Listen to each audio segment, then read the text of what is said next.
नमस्ते dear viewers. आज के इस वीडियो में हम लोग ऑसिलेशंस के रिगार्डिंग कुछ मल्टीपल चॉइस क्वेश्चंस को डिस्कस करने वाले हैं।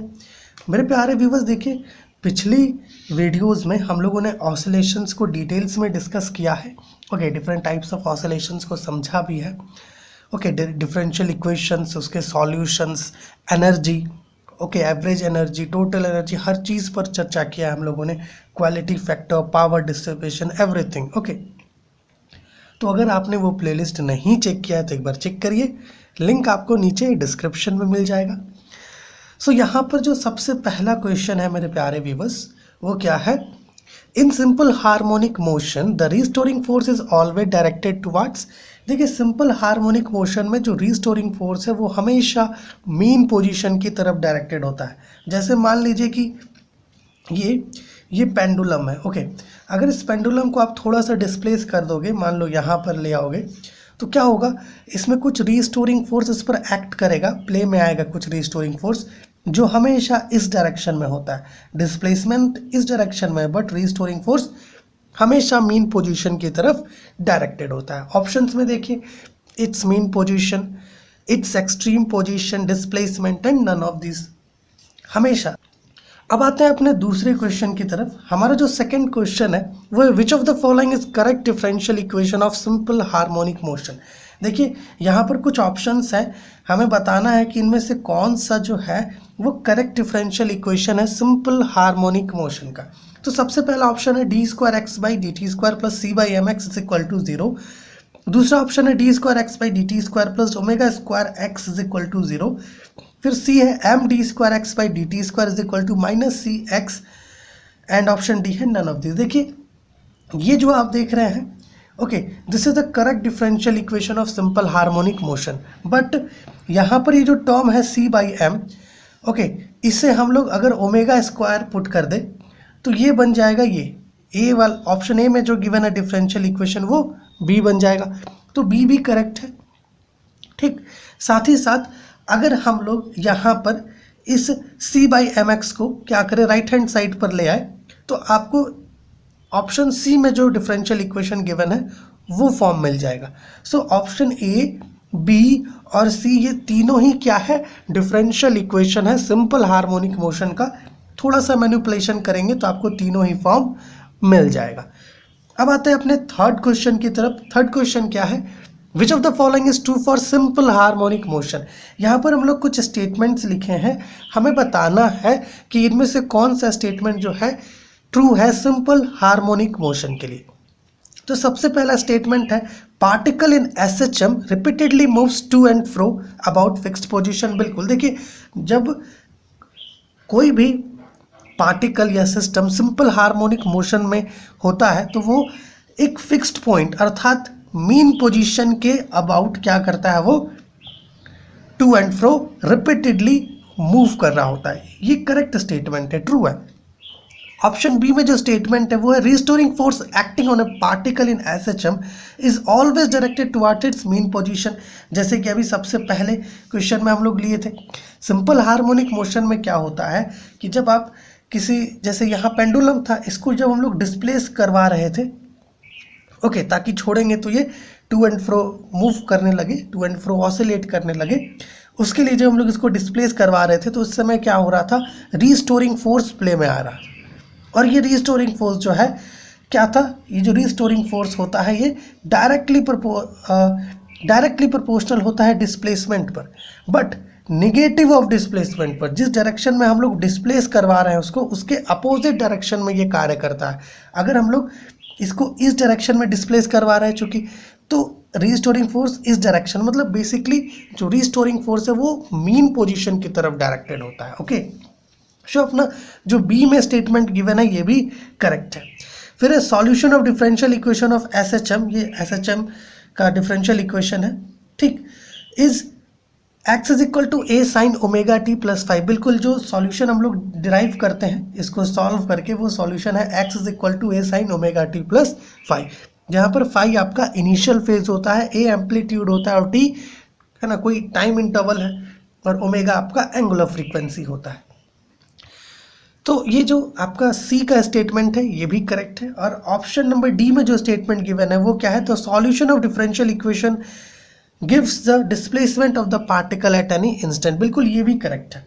ओके, सो क्वेश्चन नंबर 3 में ऑप्शन ए, बी, सी और डी ये चारों ही करेक्ट है। ओके, देखिए मल्टीपल सेलेक्ट क्वेश्चन इसी प्रकार का आता है जिसमें आपको मल्टीपल ऑप्शन सेलेक्ट करने होते हैं, ठीक है।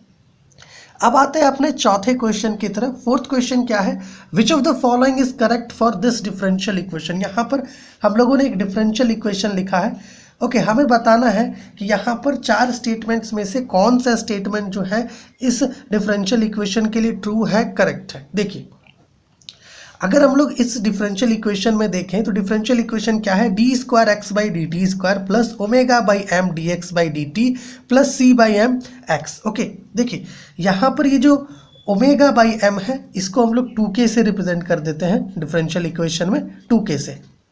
साथ ही साथ जो c बाई एम है इसको ओमेगा नॉट स्क्वायर से रिप्रेजेंट कर देते हैं। ओके, तो इसको भी पुट करके आप डिफरेंशियल इक्वेशन एक अलग फॉर्म में लिख सकते हैं, ठीक। अच्छा, यहाँ पर ये जो गामा है इस गामा को कहते हैं डैम्पिंग कॉफिशिएंट, ठीक। ये जो k है इसको कहते हैं damping constant of the medium. c जो है ये फोर्स कांस्टेंट है, जानते ही हम लोग, और ओमेगा नॉट जो है ये नेचुरल फ्रीक्वेंसी है आपका सिस्टम का। ओके, अब आते हैं स्टेटमेंट्स पर, देखते हैं कि क्या क्या जो है स्टेटमेंट्स गिवन है। सबसे पहले स्टेटमेंट है this is differential equation of damped oscillations. बिल्कुल, देखिए ये जो डिफरेंशियल इक्वेशन है ये एक्चुअली डैम्प्ड हार्मोनिक ऑसिलेशंस का डिफरेंशियल इक्वेशन है। ओके, इसके डेरिवेशन के लिए 2 फोर्स का प्रयोग करते हैं, एक तो रिस्टोरिंग फोर्स और दूसरा डैम्पिंग फोर्स जो सिस्टम पर कार्य कर रहा होता है, ठीक है।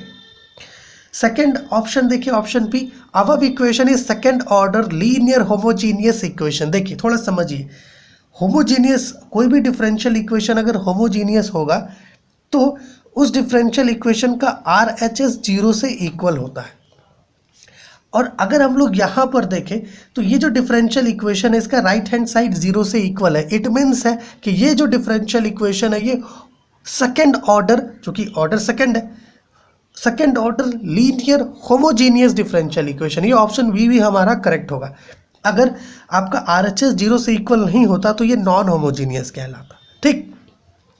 अब आते हैं कहाँ पर, अपने ऑप्शन सी में। ऑप्शन सी में देखिए क्या है, here gamma is damping coefficient, जैसे कि हम लोग अभी बता दिए थे आपको, गामा डैम्पिंग कॉफिशिएंट है।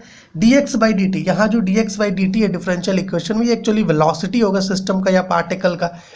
यहाँ m जो है ये मास है एक्चुअली में सिस्टम का, c फोर्स कांस्टेंट है, तो ऑप्शन सी भी आपका करेक्ट है। एंड ऑप्शन डी क्या है, the solution of above differential equation is x is equal to a naught e पे power minus k t sine omega t plus 5। बिल्कुल, क्योंकि डैम्प्ड ऑसिलेशंस में क्या होता है, जो सिस्टम है, जो पार्टिकल है जो ऑसिलेट कर रही है उसका ऑसिलेशन डैम्प होता है with respect to time exponentially. Okay, so यहाँ पर ये जो एक्सपोनेंशियल टर्म है इसको देख करके ही हम लोग ये कह सकते हैं कि ये क्या है, सॉल्यूशन है differential equation of damped oscillations का। साथ ही साथ ए नॉट यहाँ पर क्या है, आपका एम्पलीट्यूड है, ई पे पावर माइनस के टी जो है इसको हम लोग डैम्पिंग फैक्टर कहते हैं। 5 यहाँ पर आपका वही इनिशियल फेज है। ओके, सो अगर आप क्वेश्चन नंबर 4 की बात करो तो क्वेश्चन नंबर 4 में ए, बी, सी और डी ये चारों ही करेक्ट है। मल्टीपल सेलेक्ट क्वेश्चन ऐसा ही होता है। ओके, साथ ही साथ आपका रिवीजन भी हो गया डैम्प्ड ऑसिलेशंस के रिगार्डिंग, डिफरेंशियल इक्वेशन के रिगार्डिंग, ठीक। अब आते हैं अपने 5th क्वेश्चन में। 5th क्वेश्चन क्या गिवन है, when a simple harmonic system oscillates with a decreasing amplitude with time due to damping forces acting on the system, its oscillations are called as, options में forced oscillations, damped oscillations, simple harmonic oscillations and none of these। देखिए हम लोग पढ़े हैं कि जब कोई simple harmonic system oscillate करता है, ओके, और अगर उसका एम्पलीट्यूड डिक्रीज कर रहा है एक्सपोनेंशियली विथ टाइम, चूंकि वहाँ पर जो मीडियम है, जिस मीडियम में अपना सिस्टम ऑसिलेट कर रहा है उस मीडियम में डैम्पिंग फोर्सेस है, अर्थात कुछ रेजिस्टिव फोर्सेस कार्य कर रही है। ओके, तो उस तरह का जो ऑसिलेशंस है जिसमें amplitude with respect to time decrease कर रहा होता है, वैसे ऑसिलेशंस को हम लोग डैम्प्ड ऑसिलेशंस कहते हैं, जो ऑप्शन नंबर बी में गिवन है। ओके, सिंपल हार्मोनिक में डैम्पिंग का कोई काम ही नहीं है। और फोर्स्ड में क्या होता है, एक अप्लाइड फोर्स होता है जो एक्सटर्नल एजेंसी अप्लाई करती है, तो वो यहाँ पर है नहीं, तो ए और सी तो होगा नहीं, डी भी नहीं होगा, डैम्प्ड ऑसिलेशंस होगा। अब आते हैं अपने छठे क्वेश्चन की तरफ। सिक्स क्वेश्चन क्या है, तो damping forces are also called as. देखिए डैम्पिंग फोर्स होता क्या है, बेसिकली डैम्प्ड ऑसिलेशंस में, या यूँ कहिए कि जब कोई एक सिस्टम किसी रेजिस्टिव मीडियम में क्या करती है, ऑसिलेट करती है, टू एंड फ्रो ऑसिलेट करती है, तो उस पर कुछ फोर्सेस कार्य करता है, जिसकी वजह से उस सिस्टम का जो ऑसिलेट कर रही है मीडियम में, रेजिस्टिव मीडियम में जो ऑसिलेट कर रही है, उसका amplitude with respect to time exponentially decrease करता है। ओके, तो वो जो रेजिस्टिव मीडियम है उसमें क्या है, कुछ फोर्सेस कार्य कर रही है जिसको हम लोग डैम्पिंग फोर्सेस कहते हैं। ओके, और ये डैम्पिंग फोर्सेस को हम लोग डिसिपेटिव फोर्सेस भी कहते हैं, रेजिस्टिव फोर्सेस भी कहते हैं, अपोजिंग फोर्सेस भी कहते हैं, क्योंकि ये बेसिकली कर क्या रही है, ऑसिलेशंस को चोक कर रही है, डैम्प कर रही है, अपोज कर रही है। ओके, सो ऑप्शंस में देखिएगा, ऑप्शन ए है अपोजिंग फोर्सेस, ऑप्शन बी है रेजिस्टिव फोर्सेस, ऑप्शन सी है dissipative forces, and option D है आपका ए, बी और सी। तो ए, बी, सी तीनों करेक्ट होगा। ओके, अब चलते हैं अपने सातवें क्वेश्चन की तरफ। सातवां क्वेश्चन क्या है, द टर्म ई पे power minus k T is called as. देखिए यहाँ पर ये जो टर्म है ना, इस टर्म को हम लोग डैम्पिंग फैक्टर कहते हैं। ठीक है, अभी कुछ देर पहले ही आपको बताए, यहाँ पे बताए थे। ठीक है, ओके, सो ऑप्शंस में है damping factor, damping constant, damping coefficient and damping force. So damping factor is correct answer. Okay, अब आते हैं अपने आठवें क्वेश्चन में। आठवां क्वेश्चन क्या है, which of the following is correct for quality factor Q. देखिए हम लोगों ने पिछली वीडियोस में एक टर्म पढ़ा था क्वालिटी फैक्टर। ये एक्चुअली में एक ऐसा टर्म है, ओके, जो हमें एनर्जी स्टोर्ड, ओके, पर period by energy lost per period के बारे में हमें ये बताता है। साथ ही साथ क्वालिटी फैक्टर जो है डैम्पिंग पर डिपेंड करता है। डैम्पिंग जितना ज़्यादा होगा उतना ही कम होगा क्वालिटी फैक्टर। कहने का अर्थ ये है कि क्यू जो है वो इन्वर्सली प्रोपोर्शनल होता है गामा पर, ठीक है, डैम्पिंग कोएफिशिएंट पर। क्वालिटी फैक्टर जो है डिमेंशनलेस और यूनिटलेस होता है क्योंकि ये कांस्टेंट है। तो यहाँ पर हमें देखना है कि इन चार में से कौन सा जो स्टेटमेंट है वो करेक्ट है। पहले स्टेटमेंट की बात करें तो यहाँ पर गिवन है it is a pure number and dimensionless. Option A आपका करेक्ट है, क्योंकि क्वालिटी फैक्टर एक्चुअली एक कांस्टेंट है, क्योंकि ये एक रेशियो होता है ना, तो ये कांस्टेंट है। ओके, इसलिए ये एक प्योर नंबर और डायमेंशनलेस होता है, यूनिटलेस भी होता है। ऑप्शन बी की अगर हम लोग बात करें तो Q totally depends on damping, जैसे कि हम लोग बताएं। ऑप्शन बी भी आपका करेक्ट होगा, क्योंकि क्यू जो है ना वो इन्वर्सली प्रोपोर्शनल होता है डैम्पिंग कोएफिशिएंट पे, ओके, गामा पे। मतलब डैम्पिंग कोएफिशिएंट जितना हाई होगा उतना ही कम होगा quality factor. Okay, so Q totally depends on damping. Option C है it can be defined as 2 times the ratio of the energy store to the energy lost per period. बिल्कुल सही है, ये डेफिनेशन है आपका क्वालिटी फैक्टर का। And option D actually में option C का मैथमेटिकल रिप्रेजेंटेशन है, 2 times energy stored by the energy lost per period. तो ये चारों ऑप्शन आपका करेक्ट है। देखिए आप सोच रहे होंगे कि हम लोग चारों ऑप्शन को करेक्ट कर दे रहे हैं, बट देखिए मल्टीपल सेलेक्ट क्वेश्चन होता है। एक होता है एमसीक्यू जिसमें आपको मल्टीपल चॉइस क्वेश्चंस होता है, जिसमें एक सिंगल ऑप्शन मिलेगा आपको, बट एक क्वेश्चन आता है मल्टीपल सेलेक्ट। ओके, इसमें क्या होता है कि आंसर आपका एक से ज़्यादा हो सकता है। ओके, सो हम लोग मल्टीपल सेलेक्ट को आपको प्रैक्टिस करवा रहे हैं, और इससे क्या हो रहा है, हर एक पॉइंट आपको पता भी चल रहा है टर्म के बारे में, तो रिवीजन भी हो रहा है। ठीक, अब आते हैं अपने 9th क्वेश्चन की तरफ। 9वां क्वेश्चन क्या है, देखिएगा, the differential equation of forced oscillation is. ये क्वेश्चन आप पर हम लोग छोड़ते हैं, आप ऑप्शन ए, बी और सी और डी इनमें से चूज करके बताइए क्या इन तीनों में से कोई डिफरेंशियल इक्वेशन है या नहीं है, चूज करके बताइए फोर्स्ड ऑसिलेशन का। ठीक है, अब आता है कहाँ पर, अपने 10वें क्वेश्चन की तरफ। 10th क्वेश्चन क्या है, 10th क्वेश्चन पर थोड़ा सा ध्यान दीजिएगा। 10th क्वेश्चन है, for obtaining differential equation of forced oscillation the number of forces we use are. देखिए ऑप्शंस में है 1, 2, 3 एंड 4। फोर्स्ड ऑसिलेशन के डिफरेंशियल इक्वेशन को डिराइव करने के लिए हम लोग 3 फोर्स का प्रयोग करते हैं। एक तो रिस्टोरिंग फोर्स, दूसरा डैम्पिंग फोर्स, तीसरा जो फोर्स अप्लाई किया जा रहा है। ये तीनों ही फोर्सेस का प्रयोग किया जाता है। जब आप सिंपल हार्मोनिक मोशन का डिफरेंशियल इक्वेशन डिराइव करेंगे तो केवल और केवल रिस्टोरिंग फोर्स का प्रयोग करेंगे। जब आप डिफरेंशियल इक्वेशन डिराइव करेंगे डैम्प्ड ऑसिलेशन का, तो रिस्टोरिंग फोर्स और डैम्पिंग फोर्स का प्रयोग करेंगे। और जब आप फोर्स्ड ऑसिलेशन का डिफरेंशियल इक्वेशन डिराइव करेंगे तो ये तीनों फोर्सेस का टोटल लिया जाता है, ठीक है। तो तीनों ही फोर्सेस का प्रयोग होगा। अब आते हैं अपने 11th क्वेश्चन पर। 11th क्वेश्चन क्या है? वेलोसिटी इज मैक्सिमम एट, ये क्वेश्चन आप पर छोड़ते हैं, आप ऑप्शन में बताइए। Mean position, both extreme positions, between mean and extreme position and none of this. आप बताइए कि वेलोसिटी कहां पर मैक्सिमम होता है। 12th क्वेश्चन पर देखते हैं। 12th क्वेश्चन क्या है? The state system acquires before oscillating with the frequency of the applied force is called as, options में steady state, transient state, resonance and normal state। देखिए बेसिकली जब कोई एक सिस्टम ऑसिलेट कर रहा है, ओके, कोई सिस्टम जो है कंटिन्यूअस ऑसिलेट कर रहा है और आपने क्या किया, उसका ऑसिलेशंस को मेंटेन करने के लिए एक पीरियोडिक फोर्स अप्लाई किया, जैसे झुलुआ में अप्लाइड करते हैं, ओके, ताकि वो ऑसिलेट करता रहे।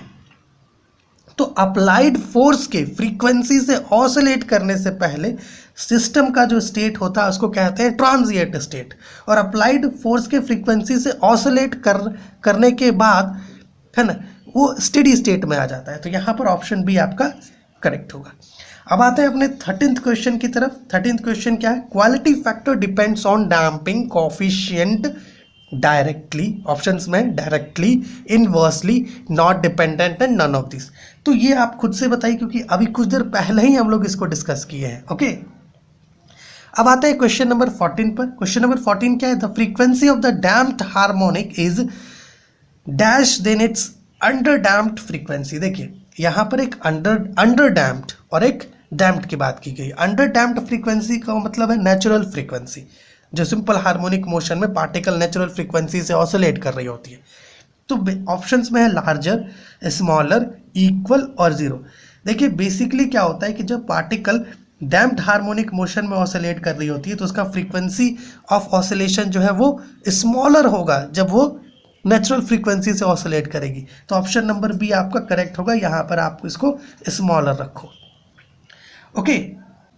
सो आज के इस वीडियो में हम लोगों ने टोटल 14 क्वेश्चंस डिस्कस किया है ऑसिलेशंस के रिगार्डिंग। अगली वीडियो में हम लोग कुछ और क्वेश्चंस लेंगे ऑसिलेशंस के रिगार्डिंग। आप इसको पार्ट 1 ले लीजिए कि ये जो है भैया पार्ट 1 है, ठीक। चलिए मिलते हैं आपसे अगली वीडियो में।